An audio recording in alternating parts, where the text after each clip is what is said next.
everybody, good morning. It's like hello. Good morning and welcome to the United Stand. This is your latest Manchester United news and transfer news. And we've got lots to get into actually. There's a little bit of a breaking story coming from Spain that Manchester United will be going back in January for a player from Spain that we were linked to in the summer. In fact, I'm not going to be too much of a spoiler. It's Kieran Trippier, obviously. We'll talk about that as well.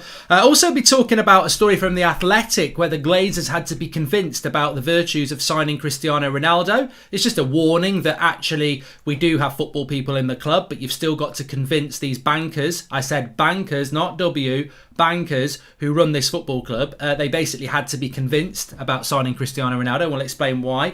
Also going to be talking about a few other bits around people back in training. Ronaldo, potentially a bit of a risk for the Newcastle game. I don't think it's a huge risk, but he has got to quarantine for 5 days. But we're going to start off with the headline, and it's about Cavani actually, because there's three aspects to this story about Cavani. First of all, what Ronaldo said about him.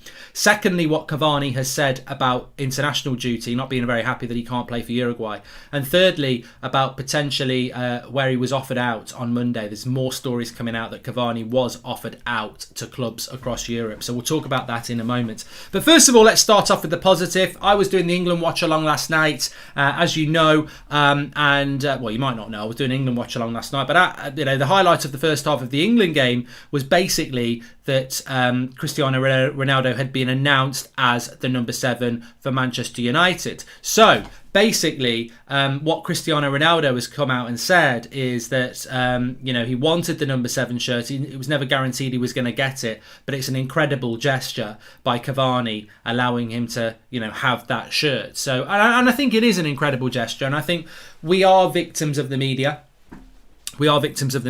And sometimes a story is one way and sometimes it's the other, and I'm guilty as anybody. Sometimes you do get manipulated, but ultimately, I even heard a story this morning that Adidas had. This is a conspiracy theory, that Adidas had got involved in moving Dan James to Leeds so that Cavani could have the 21 shirt and Ronaldo could have the number 7 shirt. I don't believe that story for a minute, because the actual reason we have got this situation where Cristiano Ronaldo is the number 7 for Manchester United, and thankfully he is that it needed Premier League dispensation. I put a tweet out probably about 5 or 6 days ago saying it's a joke if Ronaldo doesn't get the number 7 shirt, and that the Premier League should be giving dispensation. And a few people were saying, well, they can't do anything about it. The rules are the rules. And I knew there was Premier League dispensation, and I knew Manchester United were trying to get it. And basically what's happened is the Premier League have allowed the fact, because Cavani's already worn the number 7 shirt, Man United can't give it to Ronaldo. They have to get Premier League dispensation, which means the Premier League have to allow us to do it, which is what's happened. And the rules for the Premier League basically are, they have allowed it, but what they have said is that anybody who's bought a Cavani shirt, so if you've got a Cavani shirt, you can get it changed for a Ronaldo shirt, or you can get refunded as long as you've got proof of purchase. And that was one of the things that Premier League have said, is that we'll give you the Premier League dispensation for Ronaldo to have the number 7 shirt, but you must refund those people who've got the Cavani. And there will be a lot of you who have got the Cavani shirt. So that's what's happened with that. But as I said, Ronaldo saying that it's an incredible gesture by Cavani, because Cavani's got to be willing to give that shirt up. I mean, there was that story that Phil Jones didn't want to give Rafael Varane the number 4, and that came out from quite credible sources. So Cavani could have easily said, hold on a minute, I'm not going to give it up. But no one's buying a Cavani shirt. I think people did buy a Cavani 7 shirt, Lee Skip. That's what I'm saying. If you've got a Cavani number 7 shirt and you want to exchange it, you can do, as long as you've got proof of purchase. Get in contact with whoever you bought it from. Unless you got one of the fake ones, in which case you've got no chance. But it's interesting with Cavani, because in relation to Cavani, he is obviously he's going to wear the number 21 shirt, which is what he wears for his country. Now, he's come out with some very interesting comments, which I do just want to read out to you. But before I do that, another story's come out today that we knew on Tuesday lunchtime, that there was talk that Cavani had been offered to Barcelona. There's now stories coming out of Italy that he'd been offered to the Juventus side as well. Now, not as part of the deal for Ronaldo, that had actually happened, but they had been offered to Juventus as well. Now, this fits in with a theory. I'd never heard any of this. I was just talking to you about this last weekend, but this fits in with a theory that Manchester United and Cavani may may have looked at a situation whereby they could end the relationship, because there's only a year left in this deal, so they could have ended that relationship and said, you know what, at the end of the day, I don't want to stay at Manchester United. You've got Ronaldo now, and he could have gone on loan somewhere else. But no, that's not obviously happened, and I think that's a conversation for future. But I'm gonna be very interested to see what we do in relation to Edinson Cavani, because I think he's a top quality player. And he's very fit. You know, he played in that game the other day. He's very fit. He's raring to go. He wants to play football. We promised him football. And I think you've got to remember that. Edinson Cavani is a Manchester United player. He's not Cristiano Ronaldo. And we've seen the value of playing Cristiano Ronaldo for 90 minutes the other day with Portugal. But with Cavani, we've got to find a way of playing in football for him, and he's not happy. Cavani, he's not happy. I think I presume he's happy at Manchester United, but he's not happy. He's basically come out and said that playing for your country doesn't make you rich financially, but it makes you rich inside because you're playing for your country, and not being able to play for my country in this international break is very, very disappointing, especially at the age he is. And I mean, look, I'm sure Uruguay will qualify for the World Cup, but he hasn't played because of these pressure really from the authorities that if he'd gone and played for Uruguay, would have had to isolate, I think, for 10 days, and then there's another international break coming up. So Cavani's not actually very happy about what's happening in his time at Manchester United externally. He had that ban because of what he put on Instagram, and obviously now he's not able to play for Uruguay without causing a fuss. So the Cavani situation is very interesting, but he is a Manchester United player, and he's going to be a Manchester United player until at least January. So I hope we can get some use out of him, because I think he is a valuable player of real star quality. I mean, he's not Ronaldo, but he is a player of star quality. And I think it's going to... I mean, I might do a video on it, actually. I think there is a bit of a headache for Solskjaer as to how he does that, but we probably need to go more tactically deep to look at it. GDBS says, now that United got Varane, Ronaldo and Sancho, they're definitely favourites to win the Europa League. Yeah, bloody cheeky get. It is funny though, I put a tweet out last night, and I'll just drop this into your head. Cavani, Ronaldo, Rashford, Sancho, Greenwood, Martial. You've got to drop 3 of them players.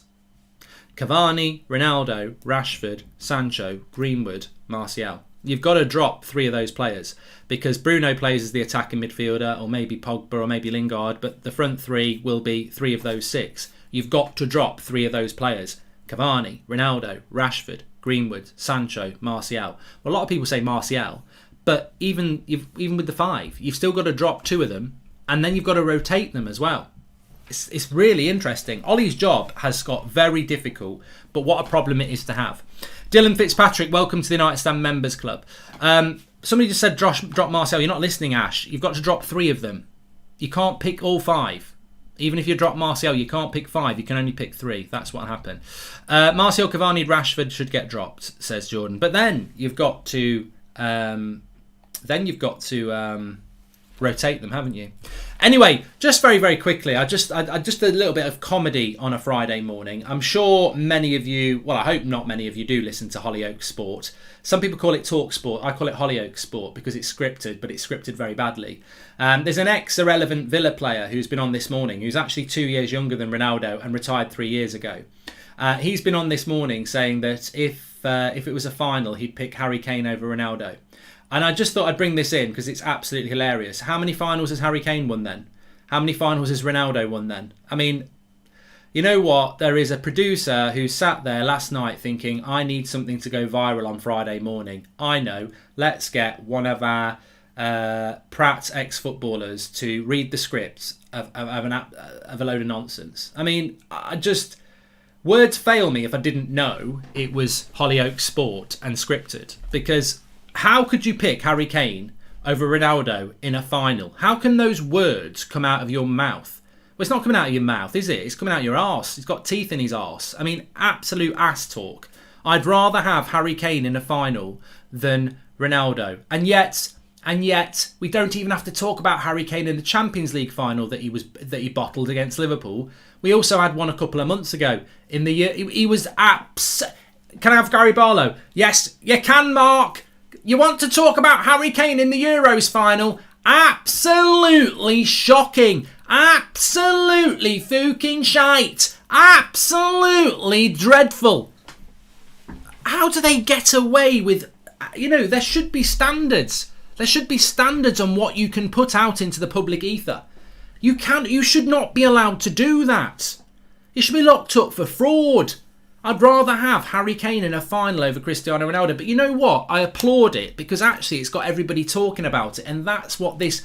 I can't be doing with that level of the media anymore. I can't be doing with... I don't even think it is media. I think it's just absolute piss take media. There's a room at TalkSport Towers where they're writing the script and they go, let's say this and it'll cause this trouble. And I've fallen into the trap as well. It's just not news. It's just nonsense. It's nonsense news. Anyway, Mark, what are you thinking? We are a Donut FC. Anyway, so may as well drop all the midfield and play 6 attackers and 4 defenders, says Clay. I think Spurs used to do that at one time after the 94 World Cup. Did you just use the words rotate and Ollie in the same sentence as Sam? He's going to have to rotate, mate. He's going to have to. And... Also, in a 4-4-2, Pogba can play left with Sancho right and Ronaldo, Cavani, Rashford. We're not playing a 4-4-2. I don't know what year you think it is, but we're not playing a 4-4-2. So basically, can I just... I wasn't going to go to the tactics board, but what you're basically saying is you think United are going to play like this. Let me just show you why this is never going to happen. So Fred on the bench, probably a lot of people do that. So basically, you think we can play with... Cavani and where's Ronaldo gone? Well, let's pretend we've got Ronaldo and then we're going to play... Half my bloody team's gone. Who's been in here? Who has been in here? Where's Sancho? Well, it's not going to work. Where's Sancho? Where's Ronaldo? They were here yesterday. They've not left us already. We're not going to play a 4-4-2 anyway. Who the bloody hell's nicked Ronaldo and Sancho? Bloody having a laugh. Having a bloody laugh. Well, I can't with it. We're not going to play a 4-4-2. And what people need to understand is people keep... It's lazy. It's lazy. This belongs on Hollyoaks Sport as well. Just play Ronaldo and Cavani in the front too. We're not bloody Burnley. We're not playing bloody... What's his name? Barnes and bloody Wood. I've got Wood and Barnes. Knock a long ball up. Hit it long. Go on, Tarkovsky, hit it long. Go on, hit it long up to Wood. He'll bounce off Wood and Barnes, he'll head it in. Well, Manchester United, Cavani and Ronaldo will attack the same space. Why do people not understand this? If a cross comes in from Luke Shaw, they'll knock each other out because they'll both be jumping to head the same ball. They're world-class strikers. Well, Ronaldo's above world-class. But playing Cavani and Ronaldo as a front two is not actually very easy. You've got to be tactically... on the money. I think it would be a hard job for Pep Guardiola to get Ronaldo and Cavani to play together because you would have to dissect their game and tell them don't go in these areas. When the ball's on this side, you're not allowed. I know you want to, but you leave it. That's Ronaldo's area. That's Cavani's area. I just don't think that'll work. I really don't think it'll work. But, you can't play... I think we will play 2 up front at times, but I think it'll be very difficult. Everton career mode's back today. Successful spoon, this afternoon at about 2:30. Make sure you tune in for that. But anyway, let me carry on with the latest news. This is what I wanted to talk to you about. I'll talk about Trippier in a minute. This is coming from The Athletic. This is about Cristiano Ronaldo. So, The Athletic are talking about the deal for Cristiano Ronaldo, and what they're basically saying is talking about the financials, etc., etc.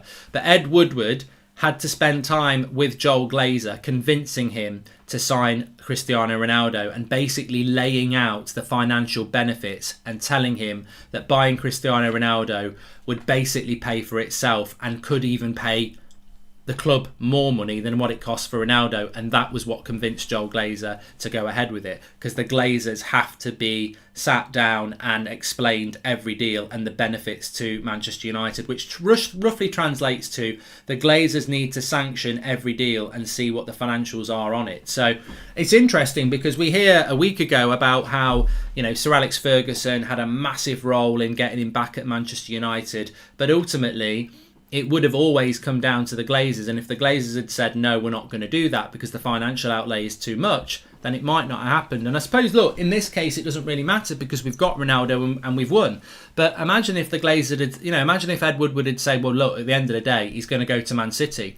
And the Glazers had said, well, yeah, but he's also going to cost us about, a certain amount of millions a month. And Ed Woodward said, yeah, but he's going to go to City. United Glazers would have said no. It's only because of the financial aspect of this that the Glazers have gone, yeah, let's do that deal, which is scary, isn't it? Because we're still in that world with the Glazers where everything has to be about finance. And as I said, when you look at Manchester United's transfer window, the players we brought in are excellent, better than excellent. But when you look at the financial situation, and I always say there's football, then there's financial at Manchester United. The football side, Ronaldo, Varane, Sancho, brilliant signings. Financial side, Ronaldo pays for himself. Varane, Sancho, 108 million. Dan James, 28 million. Net spend, 80 million. Is that really? Wow, we've really gone for it. I think Arsenal have spent 150, haven't they, or something like that. I mean, God knows where they've spent it. They may as well have thrown it out of a big building. But, they have spent that money. So, look, financially, we are still, I think, in the world of the Glazers where we're going to have to monitor that situation over the coming months and years, because I still think we are that football club that doesn't want to spend anywhere near 100 million. We want to be spending sort of 60, 70, 80 million a summer. And the Ronaldo deal would not have happened if it had been a deal that was going to cost us a bit of money. I think the reason that the Glazers sanctioned the Ronaldo deal, as we've seen in the article from The Athletic, is because the financials make it. And I did see somebody saying that Man United won't make a lot from shirt sales. I think we will make a lot from shirt sales. I think Adidas will make more. But ultimately, I said, and I've said before, if you look in the last week, United's socials have gone up by millions, absolutely millions. And people say, well, it's only socials, but that's what gets you brand deals. If Pampers come along and say, we want to be your official Manchester United brand for nappies, then, you send them down the road and you say, do Arsenal because they're shit. It'll work better. But actually, if they want to be our brand partner for nappies, you say, well, look, our social media reach a year ago was, 20% less than it is now. So we want 20% more from what you're going to give us. And that 20% increase is actually because of Ronaldo. We've got more eyes on the United brand now because of Ronaldo, and that's the value. And that's where United are going to make the money back on Ronaldo. The Glazers can pretend that that's not the case because it's not obviously identifiable, but that's where United are going to make their money, and that's where they'll be getting excited because they'll be like, ooh, we can get a brand deal, pretend we got the brand deal and get it higher, but actually it's Ronaldo who's going to get it higher. So, yeah, I mean, look, I always said this, you always said this, Cristiano Ronaldo to Manchester United as a footballer is all that matters. That's the bottom line. But we also knew that this was a deal that United had to do because once they looked at it, the financials of it were elite as well. So, look, but it doesn't surprise me that Woodward had to sit down and convince them about those financials because that's what it always will be under the Glazers. I still don't want the Glazers in charge of this football club. And I still think it's a massive problem when you've got clubs like Manchester City and Chelsea who've got owners who just want to win. And we've got owners who want to make money. And then if we win, that's nice. That will always be a problem, but we have had a very good summer this year. And we're very fortunate because I think in the case of Ronaldo, I mean, Ashwin says Ronaldo plays in a 4-4-2 style in Juventus last year, but this is England. This is not Juventus, Ashwin. And I think you're talking out your ass because why are you talking about Juventus in the Serie A? What's that got to do with the Premier League? Juventus come into the Premier League, they wouldn't even finish in the top 6. They wouldn't. They'd get absolutely dominated. So that's irrelevant, Ronaldo played in a 4-4-2 last night when he was playing FIFA. What's that got to do with anything? It doesn't mean anything. If Donny played in Bruno's role, could Bruno play box-to-box as Ollie trusts Bruno's defensive work with Pogba beside him? See, what are you doing, Joseph? If Donny played in Bruno's role, could Bruno play box-to-box as Ollie trusts Bruno defensive work with Pogba beside him? Oh, God. What are we talking about? What is it about Friday morning and some people? What are you talking about? Well, you're playing Donny, Pogba and Bruno in a midfield 3. Do you know who our manager is? He plays McTominay and Fred over playing Pogba in the midfield, and you think we're going to play Pogba, Bruno and Donny? I mean, look, if you want a hypothetical, could it happen? Yes. Do I think it would work? No. Do I think it's ever going to happen under Ole Gunnar Solskjaer? Absolutely not. We've had Ollie for 3 years. What part of you thinks he's going to play Pogba, Bruno and Donny as a midfield 3? You've got no chance. You've got more chance of Fred, Matic and McTominay in a midfield three than that. We won't do that. We won't do that. We just won't do that. But what I was going to say about Ronaldo is we're actually very fortunate to have Cristiano Ronaldo, not just because he's one of the world's greatest ever players, but also because the situation fell into our lap. And we must thank Man City for the assist, because if Man City hadn't pushed this deal, we wouldn't have got him. Spoke to a few people over a week, and essentially Manchester United would not have done this deal if Manchester City hadn't really pushed it. United were happy for him to stay at Juventus, they were happy for him to go to Madrid, they were happy for him to go to PSG, but the minute it was about a Premier League return, they realised they had to do something. And then it sort of opened United's eyes to the fact that, you know what? Why didn't we do this before? There's a lot of people at United who are now sat there thinking, why didn't we do this when he left Real Madrid? They didn't realise the enormity of the deal, which is crazy that we've got owners who don't realise the enormity of a deal like that. The fans should be running this football club because the fans actually understand what this football club's all around. But Manchester United, from top to bottom, are like, oh my God, this is the greatest thing ever. Why haven't we done this before? And as fans, we're sat there, well, he's been linked to us every summer for 10 years. We could have done it before. The fact that we've done it is fantastic. But we are fortuitous, and Man City have had a role to play in this. And I know we banter Man City, but if Man City hadn't have gone for him, he wouldn't be here. It really was a case of, you're not having him, we want him. Oh my God, look at the financials of this. Why didn't we do it before? And that's why we've done it. If it had been a bigger outlay, I'm not so sure we would have done it, but financially, it just makes loads of sense. And for the fans, it's a massive, massive, massive present. Glazers out, says Ritwick. I don't think we'll be hearing Glazers out for a long time again, do you? Unfortunately, the Glazers out movement is always going to be ignited by things like Super Leagues, lack of spending, poor performance on the pitch. When things are going well, you won't get many people saying Glazers out, but I'll say it. I'll say Glazers out now. I've always said this. I've been Glazers out from day one, and I'm still Glazers out now. But I don't think it's going to change. I don't lose sleep over it.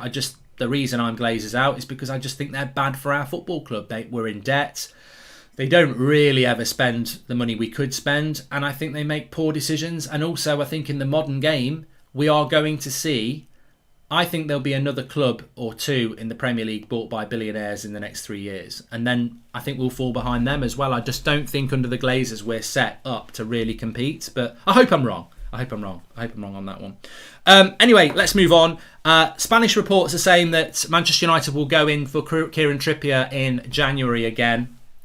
I don't know. I don't know about that. I mean, to me, I think Kieran Trippier is 31 this month. So, look, I've got to say, I did say I said this back in March, that I felt that if I had to bet on two players United would buy in the summer, it would be Sancho and Trippier. So I only got one right, and Trippier was a player that United really did want. They were looking at him last January. They were definitely thinking they might get him in the summer. There was a lot of talk around his family, which I think are based in Manchester, that he would come back, and it just didn't happen. And I think it didn't happen because Atletico Madrid were like, well, you're not getting him on the cheap.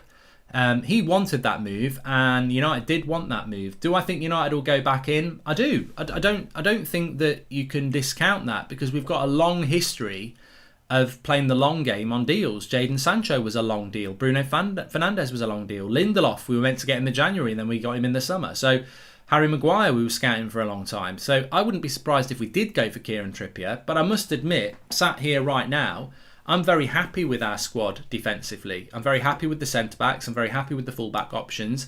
So, I want to see Dalot develop. And I think that with Cavani, it was very obvious. But with Ronaldo, it's even more obvious that our real strength is putting crosses in from the wing. Well, Wan-Bissaka can do it, but I'd argue Dalot is even better at it. And I do want to see some rotation this season. I do want to see Dalot given some game time, because I think the great thing is, if Ronaldo's going to play a lot of the games and Cavani will therefore end up playing in the Carabao Cup, Dalot's going to have an opportunity to put those crosses into him. So I hope that Dalot gets the chance he deserves, because I think Dalot is the future. And, ultimately, if we go back in for Trippier, you're still going to have to pay 15, maybe 20 million pounds for him, which could be spent elsewhere. And look, Basuma was talking about Ronaldo in the Premier League yesterday. So there is a player that I think United should be looking at in January. I don't think a backup right back in January really is something we should be looking at. It should be a midfielder, but I wouldn't be surprised if we went in. Do you reckon a back five would work, having our wing backs progressing forward and delivering crosses with Ronaldo to head them in, says LAGF. I just want to talk about Ronaldo's return and another player that's back in training as well. We could play a back five. The problem with a back five for me is that if you play a back five, then you're going to play a 5-3-2. Your three midfielders will be the same as normal. It'll be Pogba, Fred, maybe Bruno, or whatever combination you want. And then your front two will probably be Ronaldo and Greenwood, or Ronaldo and Rashford, or Ronaldo and Cavani. Which means you're going to bench Jadon Sancho.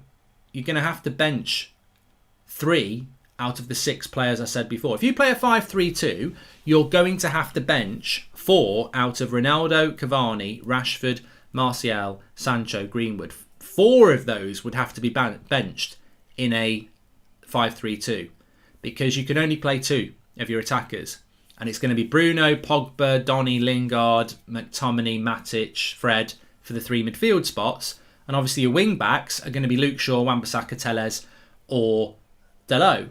Now, somebody might say, well, you could play Rashford as a wing back, but you're not playing a 5-3-2 if you play Rashford as a wing back. And if you play Sancho as a wing back, you're not playing a 5-3-2. You're playing a back 4 then because they're not wing backs. So the problem with a 5-3-2 is that, you can get full-backs forward to put crosses in the box, but you can only play 2 attackers and we've got 6. So you're going to have to bench players. That's my concern with that. And ultimately, if we do go to a 5-3-2, that 74 million on Jadon Sancho probably shouldn't have been spent. And it should have been spent on a midfielder. So I'm not saying we're not going to play a 5-3-2, but it benches another attacker if we do. Ronaldo played with and coached Portugal to a Euro title in the same game. If only Ollie was like Ronaldo. Imagine if Ronaldo was our coach, is the objective truth. Well, look, Roy Keane was a manager on the pitch under Sir Alex Ferguson. Maybe we're going to get that with Ronaldo. Maybe we are. But I think the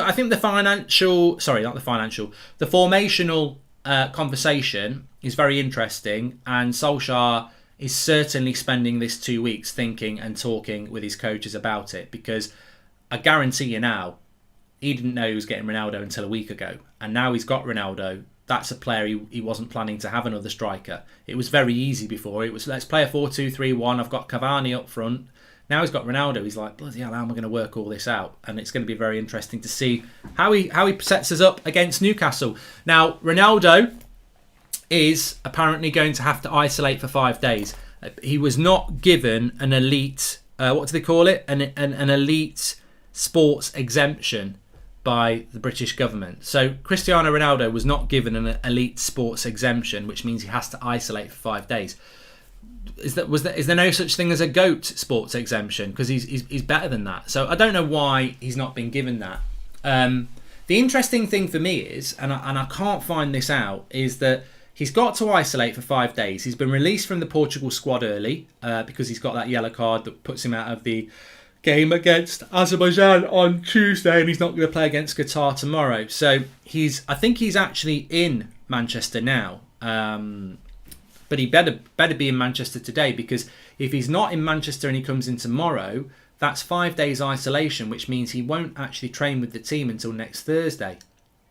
I don't want to say this, but I'm going to say it. I'm worried that he's not going to start against Newcastle. I said it on Tuesday anyway. I wouldn't be surprised if Ollie puts him on the bench, because he put Varane on the bench. So I wouldn't be surprised if he benches him. But remember, we didn't play well against Southampton, and we didn't play well against Wolves, and this is Cristiano Ronaldo. But Ollie is the king of, he's sponsored by Manscaped. He shows his balls, but he's the king of doing things everyone else wouldn't do. I wouldn't be surprised if Ronaldo's on the bench for that Newcastle game. And he might, I actually heard somebody say this morning he's probably under pressure not to start Ronaldo because they want him to start in a game that's on TV, which will be the game in the Champions League. But I think he has to start against Newcastle. But if he's got to isolate for 5 days, when did he come to Manchester? There's a rumour he was there yesterday. There's a rumour he's coming in today. but he's not going to be able to train until next Wednesday at the earliest, and that's if he comes in today. Friday, Saturday, Sunday, Monday, Tuesday. So he could train on Wednesday. If he's training on Wednesday, I think he's got to start on the Saturday, but there's no guarantee that he will. But I don't know. I don't know. And what I also don't know is if he'd continued to play for Portugal and hadn't got that yellow card, and he only got the yellow card because he was celebrating, he didn't do it on purpose. If he'd have played on Tuesday, would that have put him out of the Newcastle game? Or would he have got the special dispensation then because he was playing for Portugal? It's hypothetical, we don't know. But United spent 120 million. We got 25 million for James, 73 for Sancho was last year's signing. So we spent 22 million this year. Glazers out, says Bog Trotter. Can he train in isolation? Oh yeah. Ronaldo will be doing training, but it's like Mason Mount and. Was it Ben Chilwell in the Euros? They had to go and train on their own for a week, didn't they? So he can do that. But yeah, we'll have to keep an eye on that because realistically, he's got to isolate for 5 days. So we need to know when he's going to land in Manchester so that we can figure out when he's going to be able to play. So yeah, so Saunages didn't isolate and had no quarantine. I just don't get it. I just don't get these rules. It just seems silly to me. But and I wouldn't be surprised if somebody came out and said he hasn't. There's a video of him being escorted through Manchester Airport this morning. There you go. I think he will be in today because, that's the way. Robert McCormack says, "Did you get much stick on Twitter about De Gea?" I don't. And in what context, Robert? I don't know what context that is, Robert. Ronaldo is already in Manchester, says Jay. Yeah, so I think he will be... If he is in Manchester, I'm sure we'll find out today. But he needs to be in today because if he comes in tomorrow, Saturday, Sunday, Monday, Tuesday, Wednesday, he can't train till Thursday. We're playing on Saturday. If he's in here today, he can train on Wednesday. And look, he does look quite fit. He has, he's not like Varane who hadn't played a game. He has actually played a game, so I think everything will be all right. But we'll have to wait and see. Talking about somebody who is back in training, and it fits in with what Robert McCormack was saying there, is that he's. Thank you for the super chat there, Gebran. Cristiano Ronaldo says you guys are so dumb. You question and Ollie will bench Ronaldo. What kind of question is this? Maybe you're a Ronaldo fan. We are going to have people who start supporting United now who are Ronaldo fans. If you are a new fan of United just because you're a Ronaldo fan, don't question United fans on Ole Gunnar Solskjaer. It may seem really foreign to you that he would bench Cristiano Ronaldo. Trust me, as United fans, we don't agree with it either. But I'm just dropping a warning out there. Would a United fan, pre-Ronaldo, expect Ole to bench Ronaldo? Yes, we would. He could do it. I hope he doesn't, and there's a massive part of me thinking he won't do it, but he's more than capable of benching Ronaldo for the first game next week. And any United fan who's been a United fan pre this Ronaldo signing will tell you there is a chance that he could do it. He did it with Varane and he's done it with all sorts of other players, so he could do it. I hope he doesn't, but he could do it. He does things we don't want to sometimes, yeah. Dean Henderson is back in training for Manchester United. This came out yesterday, I think, or this morning from Manchester Evening News. Some call them the Manchester Evening News, some call them the Dean Henderson fan club, but they have put a picture out of of Cristiano Ronaldo, not Cristiano Ronaldo, Dean Henderson back in training. Good to have him back. Horrible illness. Obviously, he's been suffering with this long COVID thing, which is long effects of having COVID. So he's back in training now. I think United will need to monitor that because it can be I know a couple of people who've had long COVID and it can be really impactful for many months afterwards. So we'll have to keep an eye on Dean Henderson there, and it's good to have him back. But unfortunately, the first thing I thought after the happy thoughts that he's back is I know exactly where this is going to go. It's not going to be long before they're demanding that Dean Henderson is the goalkeeper again. I don't think that's going to disappear. I still think that the English media are desperate to get Dean Henderson in goal over David De Gea. And I don't think that Solskjaer is going to help this situation. And I'm not creating an argument. We spoke about this in the summer. We spoke about it after the game against Wolves, where De Gea was fantastic again. Many fans are now saying that, look, De Gea's the goalkeeper, he should play in the Premier League and he should play in the Champions League, and if he makes a mistake, he should still play, because Alisson made a lot of mistakes last year for Liverpool and Klopp stood by him, and Ederson makes mistakes for Man City and Pep stands by him, and that's what a goalkeeper should do. A goalkeeper should be a number one. They should play in the Champions League and the Premier League, and if they make a mistake, you should stand by them, because that's how you deal with a goalkeeper. A goalkeeper is very much about confidence and concentration, and therefore it's more of a mental game than a physical game at times. And you don't want to be a goalkeeper thinking, if I make a mistake, is Henderson going to be goal? If Henderson's in goal, if I make a mistake, De Gea's going to be in goal. And think of all the mistakes Dean Henderson made at the end of last season as well. He waited for his chance. He even said it himself. I worked so hard to get my chance, and then when I got my chance, I was almost exhausted from the work that I did to get in there. The goal against AC Milan, the goals against Liverpool, he made mistakes because his concentration probably wasn't there. It's not good for Dean, it's not good for David, and I think that Ollie is a contributor in this, because I think what we are going to see, unfortunately, is we're going to see one in the Premier League, we're going to see one in the Cups, and what will happen is that'll merge into the two. We'll see a performance in the Cup that then, I want to play him in the League, and then it will just get confused again. I think there's loads and loads and loads and loads and loads. I mean, like Chris says, you can't have this goalkeeper nonsense again. There's so much for us to be excited about at Manchester United this season, but I do think that the goalkeeping situation isn't ideal for anybody. And again, I would say, why did we buy Tom Heaton then? We don't need Tom Heaton. We obviously had a plan to remove a goalkeeper and bottled it. And look, thank God we didn't remove David De Gea, because I think David De Gea has got us 4 points out of 7 already this season. That save against Southampton, and certainly the saves against Wolves, match winner, man of the match against Wolves, in fact. But I don't like this situation. I think it's going to be costly for both goalkeepers, knowing that they're fighting for a number one spot that should just be awarded to one of them, and let's move on. If that means Dean Henderson's got to sit on the bench for most of the season, so be it. If that means David De Gea's got to sit on the bench for most of the season, so be it. But we should have a number one goalkeeper. And I think Dean Henderson fans would agree with this. Whoever it is, they should be number one for the Premier League and the Champions League. And the other guy plays in the Carabao Cup and the FA Cup. And yeah, they don't play very often, but that's just tough. But unfortunately, Ollie's going to go, I've got 2 great keepers and I need to keep them happy. No, well, I don't think you keep either of them happy by rotating. Yeah, they get game time, but they never get the game time that they really want, which is to be the number one. But look, we've spoken about this so many times, and Almish says that Henderson should have been loaned out. Maybe he will get loaned out at some point, but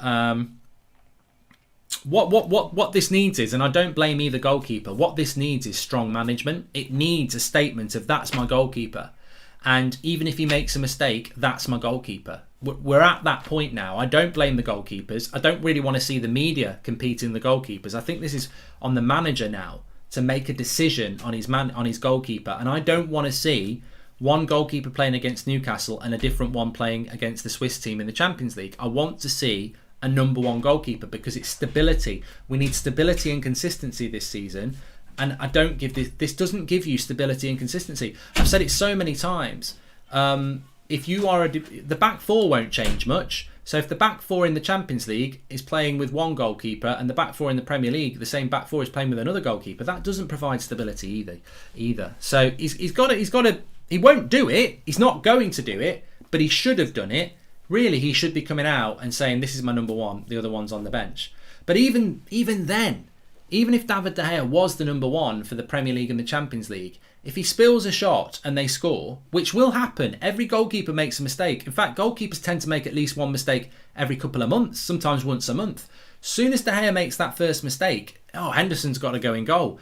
Ben Foster said it, and I've said it so many times. You need one number one goalkeeper and you need one reserve goalkeeper. And the reserve goalkeeper needs to know they're the reserve goalkeeper, and the number one goalkeeper needs to know they're the number one goalkeeper. And if we just had Henderson or De Gea, Heaton knows he's reserve goalkeeper.